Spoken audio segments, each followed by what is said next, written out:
चलिए हेडलाइन लिखेंगे EM wave, electromagnetic wave.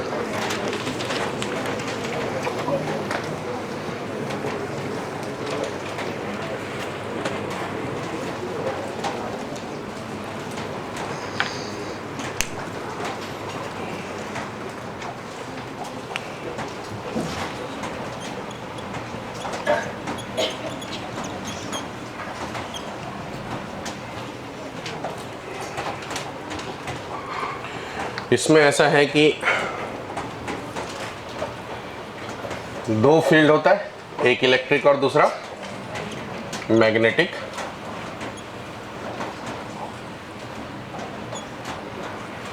तो एक मान लीजिए ऐसा है, दूसरा इस पे परपेंडिकुलर।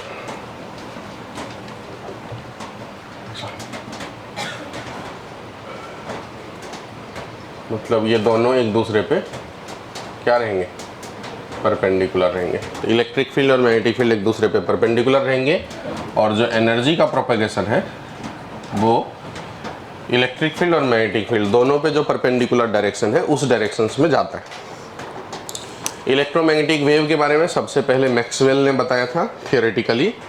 पहली बार मैक्सवेल ने इसके बारे में इंफॉर्मेशन दिया था कि जब भी कोई चार्ज पार्टिकल रेस्ट में रहता है तो वो अपने आसपास स्टैटिक इलेक्ट्रिक फील्ड प्रोड्यूस करता है, मतलब रुका हुआ कंजर्वेटिव नेचर का इलेक्ट्रिक फील्ड प्रोड्यूस करता है। जब कोई चार्ज पार्टिकल मोशन में रहता है, मोशन में भी with constant velocity without acceleration, तो उस सिचुएशंस में वो अपने आसपास इलेक्ट्रिक फील्ड और मैग्नेटिक फील्ड दोनों प्रोड्यूस करते हैं और दोनों एक दूसरे पे परपेंडिकुलर होते हैं।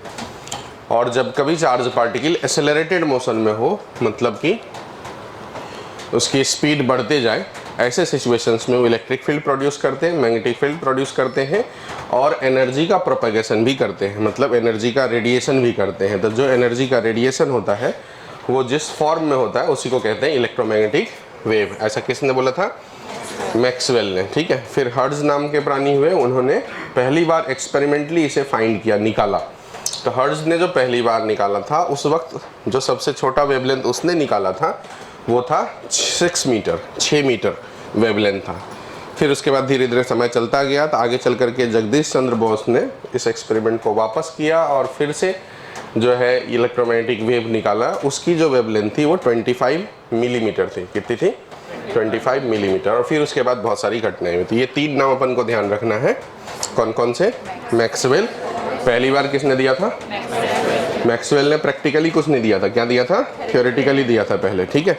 उसके बाद हर्ट्ज ने, उसका जो वेवलेंथ था वो कितना था? 6 मीटर। देन उसके बाद जेसी बोस, जिसका वेवलेंथ 25 मिलीमीटर था। ठीक है। तो लिखते थोड़ा सा इसके बारे में, इलेक्ट्रोमैग्नेटिक वेव के बारे में। When the charge particle is in rest, then it produce static electric field,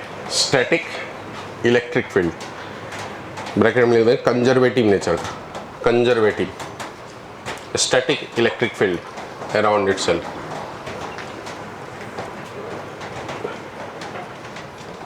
दूसरा पॉइंट,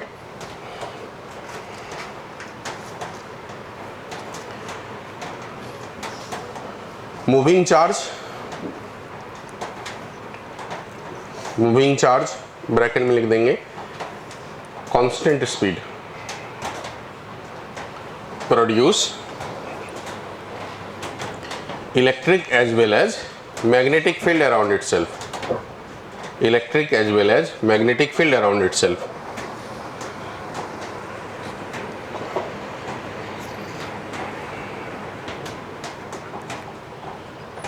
तीसरा point, accelerated charge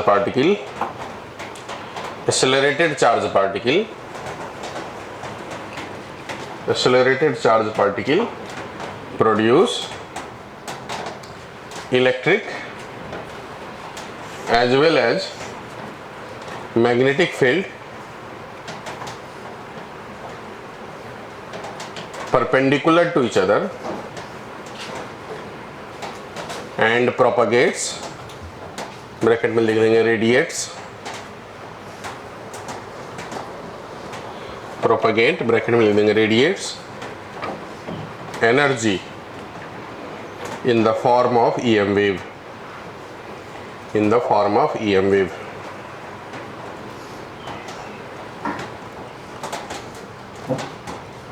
in the form of EM wave. तो तीन प्रकार के बातें हुई। रुका हुआ चार्ज कौन सा फील्ड प्रोड्यूस करेगा? Static electric field. चलने वाला चार्ज कौन सा फील्ड प्रोड्यूस करेगा? चलने में दो पार्ट होंगे, एक्सेलरेटेड और नॉन एक्सेलरेटेड। अगर नॉन एक्सेलरेटेड है तो उस सिचुएशंस में इलेक्ट्रिक और मैग्नेटिक फील्ड प्रोड्यूस होगी, और एक्सेलरेटेड है तो इलेक्ट्रिक मैग्नेटिक फील्ड तो प्रोड्यूस होगा ही, साथ में एनर्जी का रेडिएशंस भी होगा। जो इलेक्ट्रोमैग्नेटिक वेव होते हैं उसमें इलेक्ट्रिक फील्ड और मैग्नेटिक फील्ड हमेशा एक दूसरे पे परपेंडिकुलर होता है, और जो direction of propagation of energy है वो दोनों पे परपेंडिकुलर, मतलब तीनों चीज एक दूसरे पे क्या रहते हैं? परपेंडिकुलर डायरेक्शंस में रहते हैं। तो अगला पॉइंट लिखेंगे,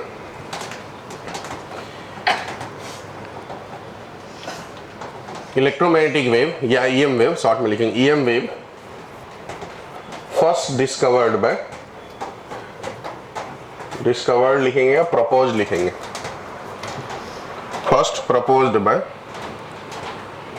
मैक्सवेल थियोरेटिकली ईयर 1885, 1885 में 1885। then experimentally produced by Hertz, experimentally produced by Hertz of wavelength 6 meter, of wavelength 6 meter in 1887। Year याद रखना जरूरी नहीं है वैसे, पर कभी कभी 1887। And then produced by JC Bose of wavelength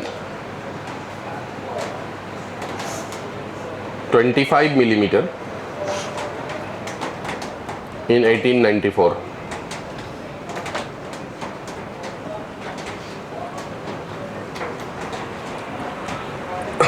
तो तीनों नाम ध्यान रखना है और सीक्वेंस भी ध्यान रखना है कि पहले किसने दिया, बाद में किसने दिया और फिर बाद में किसने दिया। ठीक है, नीचे ये डायग्राम बनाएंगे। एक अगर कोई इलेक्ट्रिक फील्ड है तो उसका इक्वेशंस मान लो मैं लिख रहा हूँ E naught sine omega t minus k x, और ये मैग्नेटिक फील्ड है उसका इक्वेशन लिख रहा हूँ बी नॉट साइन या के एक्स माइनस ओमेगा टी।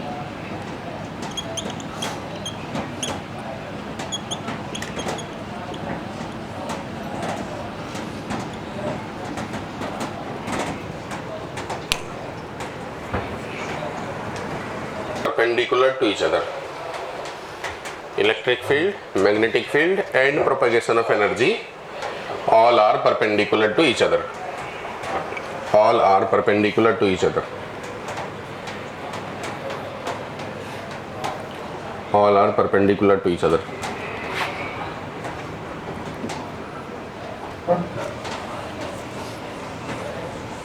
छोटा सा पॉइंट लिखेंगे डिस्प्लेसमेंट करंट।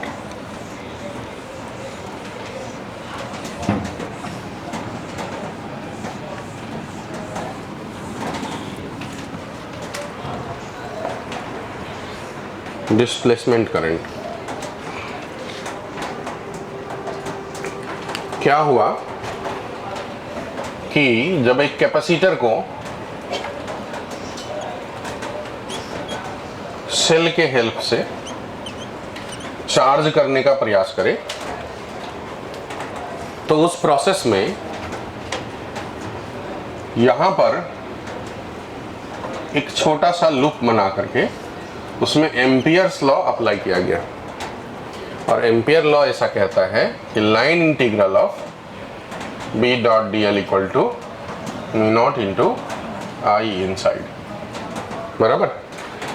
अब ये जो प्लेट है और ये प्लेट है फिजिकली कनेक्टेड नहीं है, तो इस सिचुएशंस में यहाँ कोई करंट का फ्लो दिखता नहीं है, तो इस वजह से ये टर्म क्या होता, जीरो।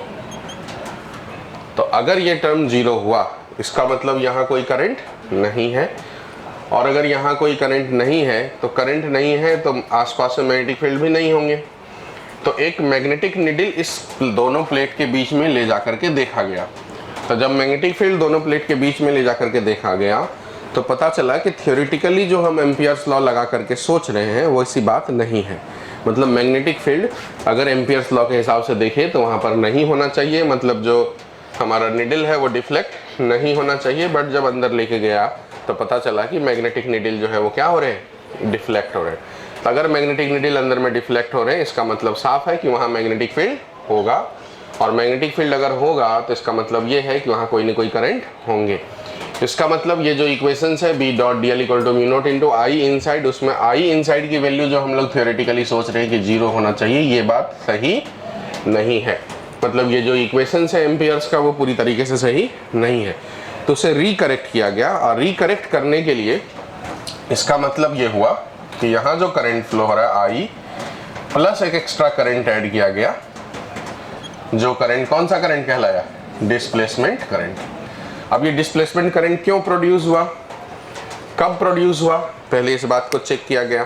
तो इस बात को चेक किया गया तो पता चला कि जब हम किसी कैपेसिटर को चार्ज कर रहे हैं तो चार्जिंग के प्रोसेस में हमको जो है मैग्नेटिक फील्ड मिल रहा है, या कैपेसिटर के डिस्चार्जिंग के प्रोसेस में हमको मैग्नेटिक फील्ड मिल रहा है। जब एक बार कैपेसिटर फुल्ली चार्ज है तब हम ऐसा सेल लगा दें तो उस वक्त में कोई मैग्नेटिक नीडल का डिफ्लेक्शंस नहीं हो रहा है। इसका मतलब ये हुआ कि यहाँ जब तक चार्ज का बदल रहा है, चार्ज का वेरिएशन हो रहा है, उसी वक्त तक डिस्प्लेसमेंट करंट आ रहा है, उसी वक्त तक मैग्नेटिक फील्ड आ रही है। लेकिन जब यहाँ पर चार्ज का वैल्यू फिक्स हो जा रहा है तो उस सिचुएशंस में यहाँ पर कोई भी मैग्नेटिक नीडल का डिफ्लेक्शंस नहीं हो रहे, मतलब कोई मैग्नेटिक फील्ड प्रोड्यूस नहीं हो रहे। इसका मतलब कोई डिस्प्लेसमेंट करंट नहीं है। तो डिस्प्लेसमेंट करंट का फिर इसका मतलब कॉज क्या हुआ कि जब यहाँ चार्जिंग हो रहा होगा या डिस्चार्जिंग हो रहा होगा तो उस प्रोसेस में इसके बीच में इलेक्ट्रिक फील्ड का वेरिएशन हो रहा होगा। जैसे जैसे चार्ज बढ़ रहा होगा वैसे वैसे यहाँ पर इलेक्ट्रिक फील्ड की वैल्यू बढ़ रही होगी, और जब वो डिस्चार्ज हो रहा होगा तो इलेक्ट्रिक फील्ड की वैल्यू कम हो रही होगी। तो जब इलेक्ट्रिक फील्ड वेरी करता है विथ रिस्पेक्ट टू टाइम तो उस वक्त में डिस्प्लेसमेंट करंट हुआ। मतलब चार्जिंग के प्रोसेस में डिस्प्लेसमेंट करंट होंगे, डिस्चार्जिंग के प्रोसेस में डिस्प्लेसमेंट करंट होंगे, और जब कैपेसिटर पूरी तरीके से चार्ज होगा तब कोई डिस्प्लेसमेंट करंट नहीं होंगे। जो इलेक्ट्रिक फील्ड है वो चार्जिंग के प्रोसेस में और डिस्चार्जिंग के प्रोसेस में वेरी कर रहा है। तो इसका मतलब पहले से भी हम लोग जानते हैं कि टाइम के हिसाब से जब भी कभी मैग्नेटिक फील्ड बदलता है तो इलेक्ट्रिक फील्ड प्रोड्यूस करता है, और जब भी इलेक्ट्रिक फील्ड बदलता है तो मैग्नेटिक फील्ड प्रोड्यूस करता है। तो यहाँ जो मैग्नेटिक फील्ड प्रोड्यूस हो रहा है वो ड्यू टू वेरिएशन ऑफ क्या हो रहा है, इलेक्ट्रिक फील्ड। और वेरिएशन ऑफ इलेक्ट्रिक फील्ड तभी क्रिएट होंगे जब या तो प्रोसेस चार्जिंग का होगा या फिर डिस्चार्जिंग का होगा। जिस वक्त तक चार्ज चेंज होता रहेगा वहीं तभी तक जो है इलेक्ट्रिक फील्ड वेरी करेगा, और जब तक इलेक्ट्रिक फील्ड वेरी करेगा तभी डिस्प्लेसमेंट करंट प्रोड्यूस होंगे। बराबर है। तो एक स्टेटमेंट लिखेंगे पहले, time varying electric field produce magnetic field around itself. Time varying electric field produce magnetic field around itself and vice versa. इसका मतलब time varying magnetic field produce electric field, time varying magnetic field produce electric field. ठीक है। दूसरा point, during the process of charging और discharging,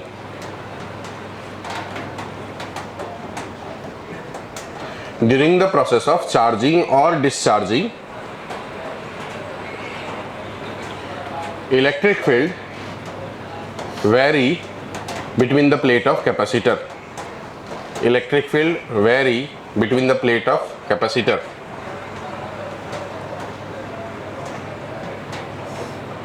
And it cause current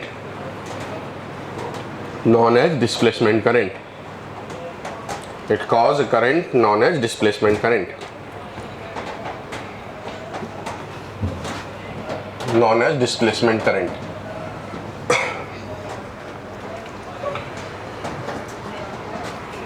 displacement current की value क्या होने वाली है, तो ऐसा है कि इसके बीच में जो इलेक्ट्रिक फील्ड होने वाला है, किसी वक्त मान लीजिए इस पे जो चार्ज है वो क्यू है, ये प्लस में ये माइनस में, तो इलेक्ट्रिक फील्ड का फॉर्मूला होता है सिग्मा बाय एप्सिलॉन नॉट होता है ना।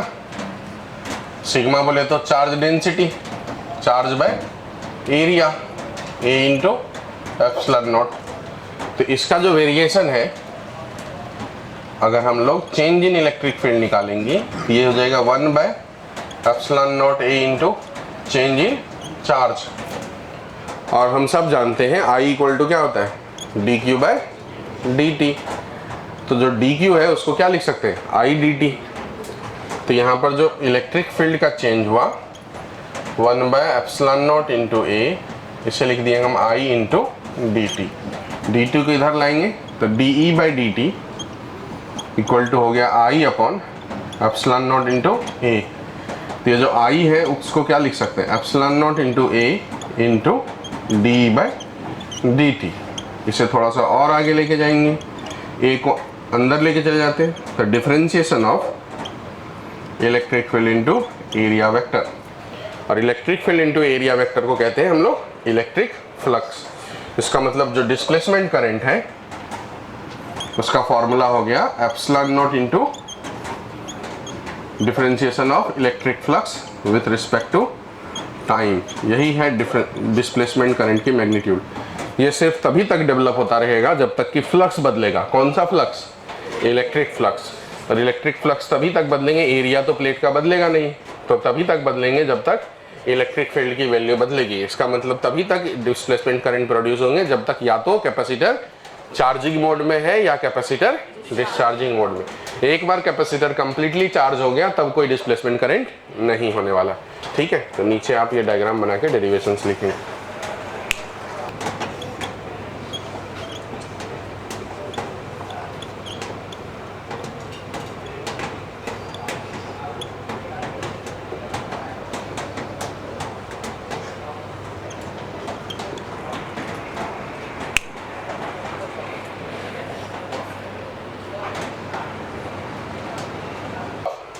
B dot d s equal to 0, मतलब जो total flux through any closed surface, ये हुआ क्लोज्ड सरफेस, मतलब magnetic field into area vector, मतलब magnetic flux through any closed surface is always equal to 0। इसका मतलब ये हुआ कि जितना फ्लक्स आएगा उतना ही फ्लक्स जाएगा, मतलब जितना लाइन आएंगे उतना ही लाइन जाएंगे।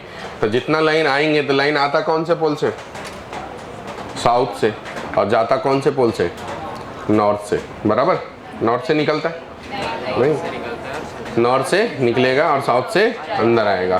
तो नॉर्थ से बाहर जाएगा और साउथ से अंदर आएगा, तो जो जाएगा वो पोल कौन सा होगा, नॉर्थ, और जहाँ आ रहा होगा वो पोल कौन सा होगा, साउथ। इसका मतलब ये हुआ कि हमेशा ही नॉर्थ और साउथ साथ में रहेंगे, मतलब मैग्नेटिक मोनोपोल कभी एग्जिस्ट नहीं करेगा। ना ही नॉर्थ पोल एक सिर्फ एग्जिस्ट कर सकता है, ना ही साउथ पोल सिर्फ एग्जिस्ट करता है। उसके लिए ही ये इक्वेशंस यूज है, मतलब ये इक्वेशंस यही कहता है मैग्नेटिक मोनोपोल एग्जिस्ट नहीं करेगा, magnetic monopole does not exist, कभी भी एग्जिस्ट नहीं कर सकता।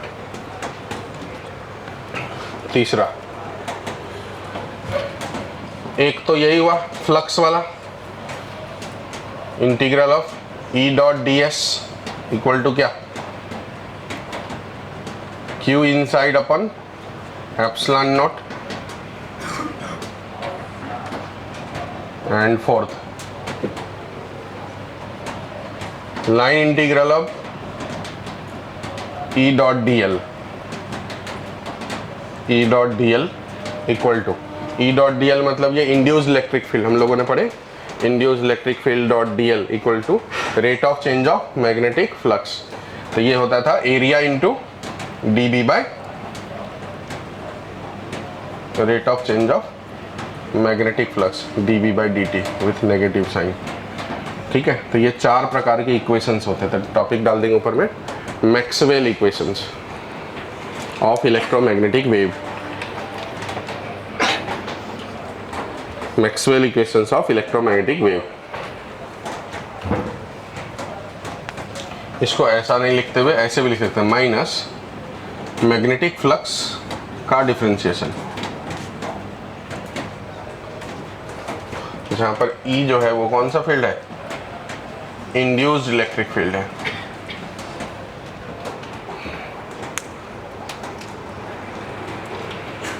चारों equation differential equations of electromagnetic wave, differential equations of electromagnetic wave. अगर ये किसी को बना देना होगा तो बना लेना अपना सेकंड नंबर से, ये वाला बना देना कि मोनोपोल का क्या मतलब हो।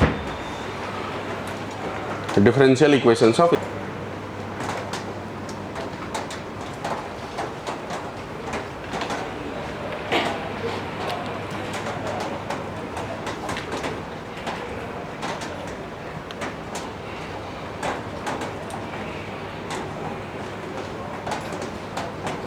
किसी भी वेव का जो डिफरेंशियल इक्वेशन रहता है उसका एक ही फॉर्मेट रहता है, वो क्या है, डी स्क्वायर, जो भी मतलब क्वांटिटी है,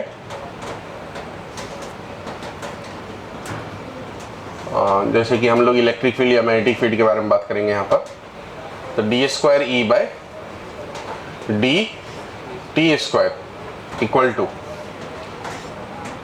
D square E by d x square. यहाँ जो टर्म आता है वो v का स्क्वायर, v का मतलब speed of wave, speed of wave होने वाले। तो यहाँ पर जब इलेक्ट्रोमैग्नेटिक वेव की स्पीड की बात करते हैं तो वो c से डिनोट हो जाता है, वो होता है 1/√μ0 इंटू एप्सिलॉन नॉट। ये इलेक्ट्रिक फील्ड के टर्म में भी इक्वेशंस वैलिड है और मैग्नेटिक फील्ड के भी टर्म में ये equations valid. D square B by d t square is equal to speed का square into d square B by d x square. मतलब डबल डिफरेंशिएशन करना विथ रिस्पेक्ट टू टाइम और एक बार double differentiation करना है with respect to x, दोनों को divide कर देंगे तो जो टर्म आएगा वो आएगा क्या, स्पीड ऑफ वेव का स्क्वायर। यही है डिफरेंशियल इक्वेशंस का फॉर्म, जिसमें यहाँ पर जो टर्म है वो स्पीड ऑफ वेव है, जो कि यहाँ पर अगर वैक्यूम की बात करेंगे तो उस वक्त में ये 1/μ0 इंटू एप्सिलॉन नॉट हो जाएगा, और अगर किसी मीडियम में लेकर के जाएंगे तो speed of light in medium हो जाएगा, speed of light in air या vacuum by refractive index of medium. Refractive index of medium कहने का मतलब पहले ही बता चुके हम आपको, √μr इंटू एप्सिलॉन आर, ये होने वाला। और जो speed of light in air और वैक्यूम है, इसका डेटा जब सॉल्व करते हैं तो कितना आता है, 3 × 10⁸ मीटर पर सेकेंड। लिख लेंगे ये बातें। पॉइंटिंग वेक्टर,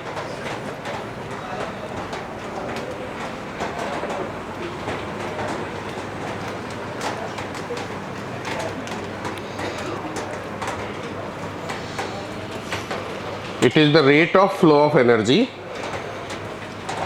per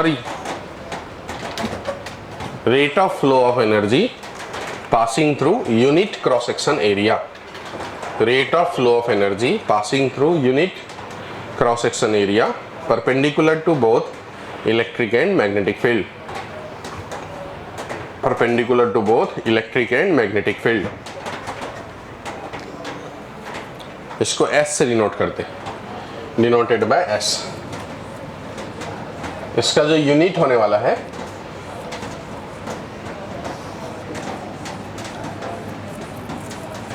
वो होने वाला है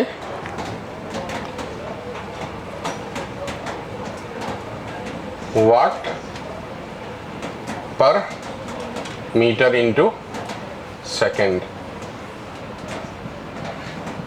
ऐसा unit watt per metre into second.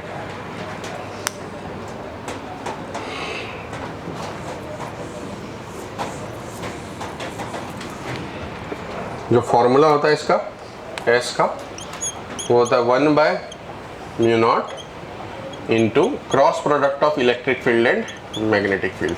Important है ये। अब अगर इसे निकालने का प्रयास करेंगे तो इलेक्ट्रिक फील्ड हमने ऑलरेडी बोले थे क्या मानने के लिए, E = E0 sin kx minus omega t, और B = B0 sin kx minus omega T. तो अगर इस दोनों का क्रॉस प्रोडक्ट करेंगे तो 1/μ0 इंटू इस दोनों को मल्टीप्लाई करेंगे तो ई नॉट बी नॉट आएगा, E naught B naught sine square k x minus omega t. और जब इसकी एवरेज वैल्यू निकालेंगे, एवरेज वैल्यू निकालेंगे तो साइन स्क्वायर थीटा का एवरेज वैल्यू कितना होता है, पहले बताया था मैंने 1/2। तो वो डेटा क्या आ जाएगा, E naught B naught by 2 mu naught. ये हो गया एस एवरेज। ठीक है, अब E naught B naught by 2 mu naught की अगर बात करेंगे तो इसमें हम सब जानते हैं अभी कि स्पीड ऑफ लाइट जो है उसे आप E naught by B naught कह सकते हैं, electric field by magnetic field, पहले बताया हूँ ये बातें। और स्पीड ऑफ लाइट का फॉर्मूला होता है 1/√अंडर mu naught into epsilon naught. अगर मैं दोनों तरफ स्क्वायर करूँ, अच्छा इसमें ये वाला काफ़ी ज़्यादा रहता है और ये वाला काफ़ी कम रहता है उसके कंपैरिजन में। मतलब जो लाइट होता है उसमें इलेक्ट्रिक फील्ड का कंपोनेंट काफ़ी ज़्यादा है और मैग्नेटिक फील्ड का कंपोनेंट बहुत कम रहते हैं, मैग्नीट्यूड के हिसाब से ऐसा रहता है। तो अगर मैं इसे स्क्वायर करूँगा तो 1/म्यू naught into epsilon naught equal to क्या हो जाएगा, ई नॉट का स्क्वायर बाय बी नॉट का स्क्वायर, बराबर।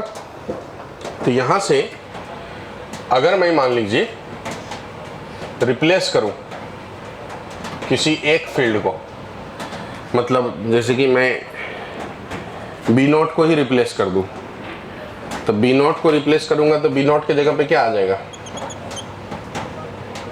B naught is equal to E naught square into mu naught into epsilon naught का रूट आ जाएगा ना, मतलब E naught into root under mu naught into epsilon not.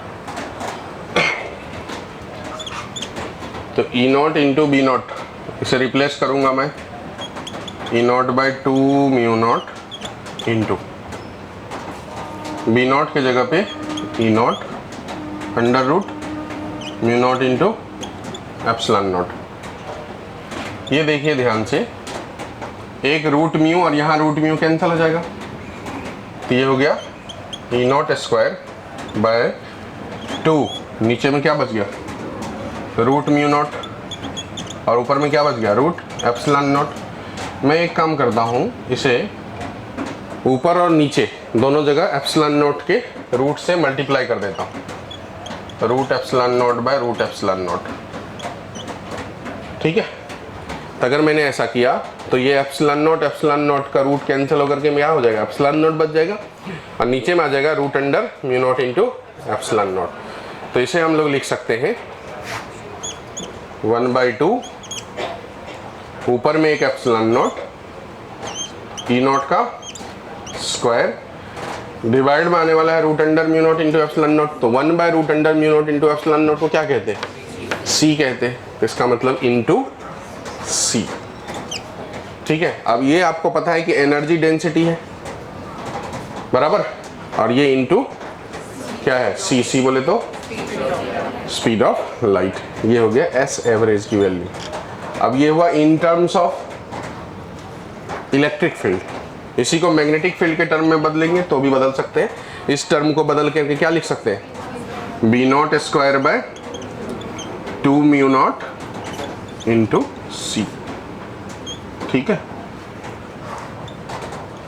आप नीचे ये सब बातें लिख डालें। रेडिएशन प्रेशर,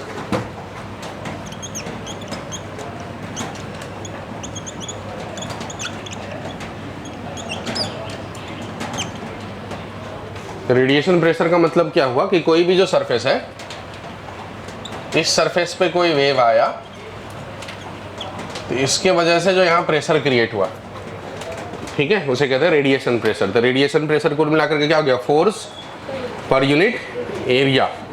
ठीक है, प्रेशर मतलब फोर्स बाय एरिया होता है कि नहीं होता, तो force per unit area. The force का मतलब हो जाएगा न्यूटन्स के लॉ से change in momentum by time, उसी को कहते हैं ना force, change in momentum by time.